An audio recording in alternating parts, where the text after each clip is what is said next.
নিজেদের গড়া আন্তর্জাতিক অপরাধ ট্রাইব্যুনালের কাঠগড়ায় আওয়ামী লীগ সরকারের সাবেক ১৩ মন্ত্রী, আমলা ও বিচারপতি পাঠানো হলো কারাগারে। গণহত্যা এবং অন্যান্য অপরাধ যেগুলো আন্তর্জাতিক আইনের অপরাধ, সেগুলো সংগঠনের দায়ে তাদেরকে উপস্থিত করা হয়েছিল। আসামি পক্ষের নিয়োজিত আইনজীবীগণ ওয়ান আফটার অ্যানাদার কথা বলতে পারবেন এবং আমরা সে আদেশও পেয়েছি। ১ মাসের মধ্যে তদন্ত শেষ করার নির্দেশ বিশেষ ট্রাইব্যুনালের। টার্গেটেড ওয়েতে পারসিকিউশন করা হয়েছে। এইটার তদন্ত সমাপ্ত করে বিচারের উপযোগী একটা রিপোর্ট দাখিলের জন্য 2 মাস সময় চেয়েছিলাম। আদালত আজকে 1 মাস সময় মঞ্জুর করেছেন। আসামি শেখ হাসিনা, তার ব্যাপারে রিপোর্ট এসেছে তিনি দেশের বাইরে পালিয়ে আছেন, ভারতে অবস্থান করছেন।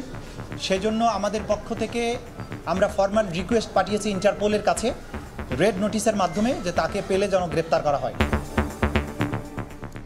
দেখছিলেন প্রধান শিরোনাম। দুপুরের সময় সঙ্গে আছি আমি রাইসা জান্নাত। এবার অন্যান্য শীর্ষ সংবাদ। প্রধান উপদেষ্টার ভাষণে নির্বাচনের রোডম্যাপ না থাকায় হতাশ বিএনপি, সংস্কার দৃশ্যমান করার আহ্বান।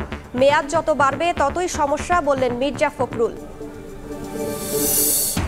অন্তর্বর্তী সরকারের মেয়াদ 4 বছরের কম হতে পারে, আল জাজিরাকে ডক্টর মোহাম্মদ ইউনুস। রাজনৈতিক দলগুলো চাইলে সংস্কার ভুলে আগেই নির্বাচন। 2017 সালের পর ইসলামী ব্যাংকের 80,000 কোটি টাকা লোপাট করেছে এস আলম, দাবি চেয়ারম্যানের। ঘুরে দাঁড়াচ্ছে আর্থিক খাত বললেন গভর্নর। এবং ফাস্ট ফুডে আসক্তি ডেকে আনছে ভয়াবহ বিপদ। মুটিয়ে যাচ্ছেন অনেকে, শরীরে বাসা বাঁধছে নানা রোগ। খাদ্যের মান নিশ্চিতে গুরুত্ব দেওয়ার পরামর্শ।